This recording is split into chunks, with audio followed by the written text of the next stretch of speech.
আসসালামু আলাইকুম। যে যেখান থেকে ভিডিওটি দেখছেন আশা করছি সবাই ভালো আছেন। আমিও আল্লাহর রহমতে অনেক ভালো আছি।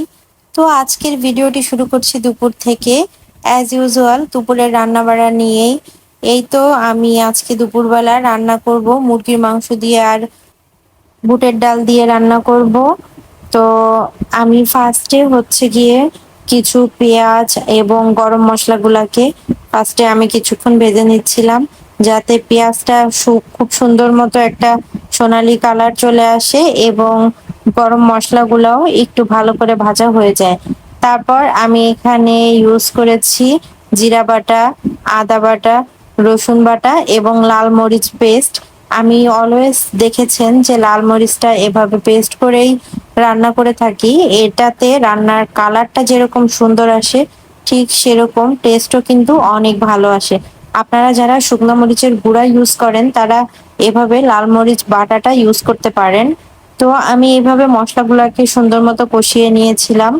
তারপরে এই তো আমি দিয়ে দিয়েছি বুটের ডালগুলা। এখন আমি ডালটাকে কিছু সময় রান্না করে নিব।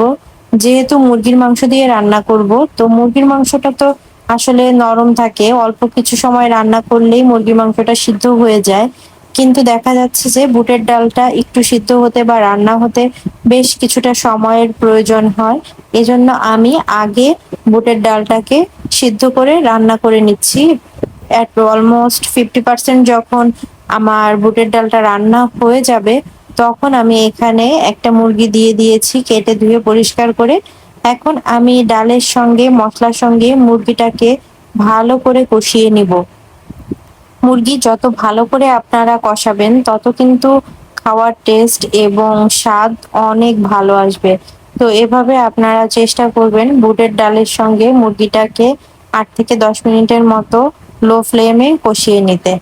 তো আমি এভাবে মুরগিটাকে কষিয়ে নিয়েছি। এখন আমি এটিকে ঢাকনা দিয়ে ঢেকে রান্না করব যতক্ষণ না পর্যন্ত পানিটা টেনে আসবে। দেখতেই পাচ্ছেন এখানে কষানোর সময় আমি কিন্তু কোনো ধরনের পানি অ্যাড করিনি। মুরগি থেকেই একটু পানি এখানে বের হয়েছে, সেই পানিটা দিয়েই মুরগিটা সুন্দর মতো কষানো হয়ে গিয়েছে। এখন আমি এখানে সামান্য পরিমাণ একটু পানি অ্যাড করেছিলাম মুরগির মাংসটাকে প্রপারলি ভাবে সিদ্ধ করার জন্য। বেশি পানি অ্যাড করার প্রয়োজন নেই, যেহেতু আমাদের বুটের ডালটাও প্রায় 80% এর মতো সিদ্ধ হয়ে গিয়েছে এবং মুরগির মাংসটাও কষাতে কষাতে সিদ্ধ হয়ে গিয়েছে। তো আমি অল্প একটু পরিমাণ পানি এখানে অ্যাড করছিলাম। দেন এই তো আমি পানিটাকে টানিয়ে আমি মুরগির মাংসটাকে রান্না করে নিয়েছি।